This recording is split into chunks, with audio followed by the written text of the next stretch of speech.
pagrepaso sa school safety laws matapos ang trahedya sa Tacloban, isinusulong naman ngayon sa Kamara. Aris number 12, Milky Rigunan Piscamen, Manang Milky.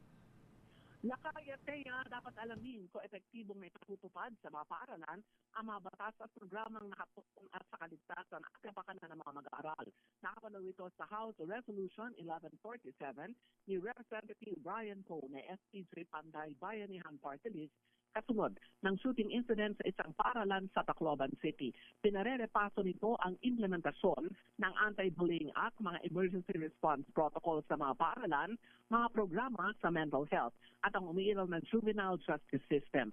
Ayon kay Po, sapat ang ating mga batas na dinisenyo para protektahan ang ating mga anak. Anya ang tanong ngayon ay kung tunay bang maipatutupad ang mga proteksyon ito sa mga paaralan kung kailan sila ang higit na kinakailangan. Binigyang diin pa ni Congressman Po, dapat imbestigahan kung paano nakarating ang mga baril sa mga menor de edad at kung may pananagutan ng mga taong dapat nag-iingat sa mga ito. Ako si Milky Rigunan nagulat para sa DZRH, una sa Pilipinas, una sa Pilipino.